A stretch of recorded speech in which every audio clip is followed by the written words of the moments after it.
बच्चों, आज हम लोग भारतीय शिक्षा के इतिहास पर चर्चा करेंगे। जैसे आपको पता है, किसी भी इतिहास को 3 भागों में बांटकर हम लोग पढ़ते हैं: प्राचीनकालीन, मध्यकालीन और आधुनिक कालीन। वैसे ही जब भारतीय शिक्षा की बात करते हैं तो शिक्षा व्यवस्था को भी हम 3 भागों में बांटकर पढ़ते हैं कि किस काल में किस तरह की शिक्षा व्यवस्था थी, उसको हम बांटते हैं। अगर समान रूप से अगर चार्ट के माध्यम से देखें तो भारतीय शिक्षा का इतिहास, इसको हम 3 भागों में बांट सकते हैं।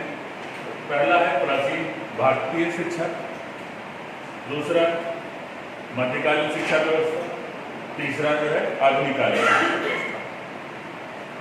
जो प्राचीन कालीन वैदिक शिक्षा की बात करते हैं, इसमें 2 शिक्षा व्यवस्था आती है, एक वैदिकालीन शिक्षा और दूसरा बौद्धकालीन शिक्षा व्यवस्था।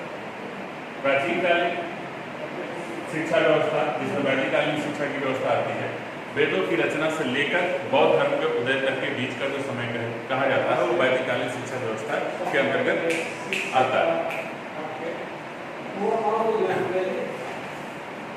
इसको हम 2500 ईसा पूर्व से लेकर 550 ईस्वी तक के समय की जो पूरा समय है, उसको हम प्राचीन कालीन शिक्षा व्यवस्था के अंतर्गत रखते हैं। इस वैदिकालीन शिक्षा व्यवस्था में भारत में जब वैदिकालीन शिक्षा व्यवस्था की हम बात करते हैं, इसमें भारत में भारतीय संस्कृति, हिंदू संस्कृति जिसको बात कर सकते हैं, या ब्राह्मण संस्कृति की बात करते हैं, वो इसके अंतर्गत आता है। इसमें 4 वेदों की रचना हुई, जिसमें ऋग्वेद, यजुर्वेद, अथर्ववेद, सामवेद, 4 वेदों की रचना हुई। जो वेदों में जो भारतीय संस्कृति के बारे में बताया गया, जो मानव के व्यवहार निर्धारित किए गए, जो मानव की सभ्यता निर्धारित करी गई, उसी पर आधारित हमारी शिक्षा व्यवस्था होती है। जैसे पता भी हो, जिस तरह का समाज होता है, जिस तरह की सामाजिक व्यवस्था होती है, उसी के अनुसार हमारी शिक्षा व्यवस्था भी निर्धारित होती है। उस समय धर्म पर आधारित समाज था, वेदों पर आधारित समाज था। वेद में कही हुई बातों को ब्रह्मवाक्य माना जाता था। इसलिए वेद में जिस तरह की बातें कही गई, उसी को लागू करने के लिए हम कह सकते हैं कि हमारी वैदिकालीन शिक्षा व्यवस्था निर्धारित की गई। अगर हम शिक्षा व्यवस्था की बात करते हैं तो 3-4 चीज़ों को हम विशेष रूप से ध्यान देते हैं कि किसी भी शिक्षा व्यवस्था में शिक्षा कहाँ दी जाएगी, इसकी बात करते हैं। शिक्षा कौन देगा, शिक्षा कौन सी दी जाएगी और शिक्षा किसको दी जाएगी, ये 4 बातों का हम विशेष रूप से ध्यान रखते हैं। जैसे शिक्षा कहाँ दी जाएगी, वैदिकालीन अगर शिक्षा की बात किया जाए तो उसके लिए गुरुकुल की स्थापना करेंगे।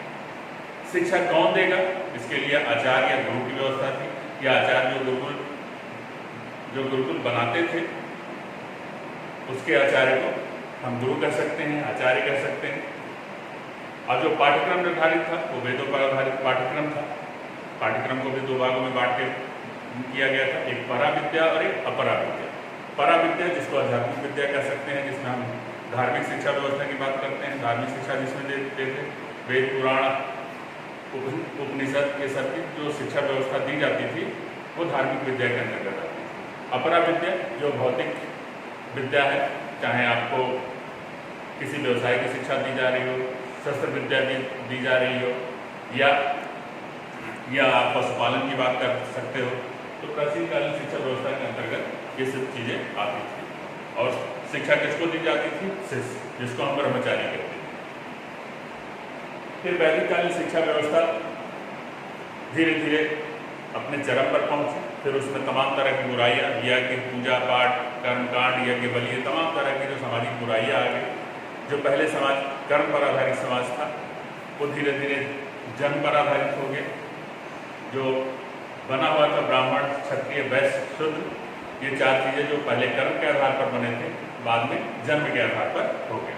यानी कि ब्राह्मण परिवार में जन्म लेने वाला बच्चा अपने आप ब्राह्मण हो जाता था, क्षत्रिय परिवार में जन्म लेने वाला क्षत्रिय हो जाता था, और इसी तरह से तो धीरे धीरे जो विसंगतियाँ थी वो अपने आप चरम पर पहुँची। तो किसी भी समाज में जब कुछ परिवर्तन होता है तो समाज के अंदर हलचल पैदा होती है। तो कुछ न कुछ कोई ऐसे महापुरुष या ऐसे समाज का उदय होता है जो उस व्यवस्था को परिवर्तित करना चाहते हैं।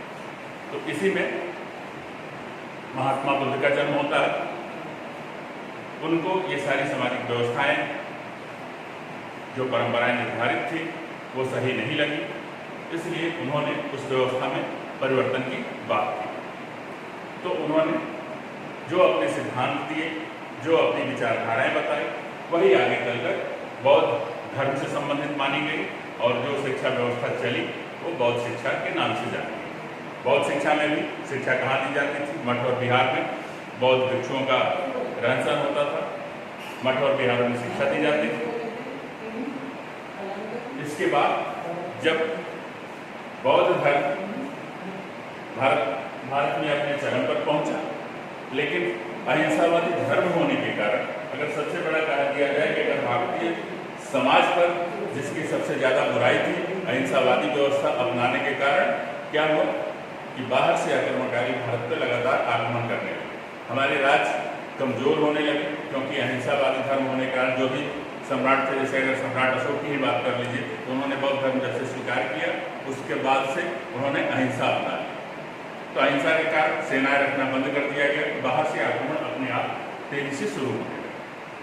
जैसे मोहम्मद बिन कासिम का आपने नाम सुना होगा, फिर मोहम्मद गोरी ने आक्रमण किया भारत पे, फिर मोहम्मद गजनवी ने पहले किया, फिर मोहम्मद गोरी ने आक्रमण किया, फिर बारी बारी से आक्रमणकारी आक्रमण करते थे और भारत की धर्म संपदा को लूट के वापस चले जाते।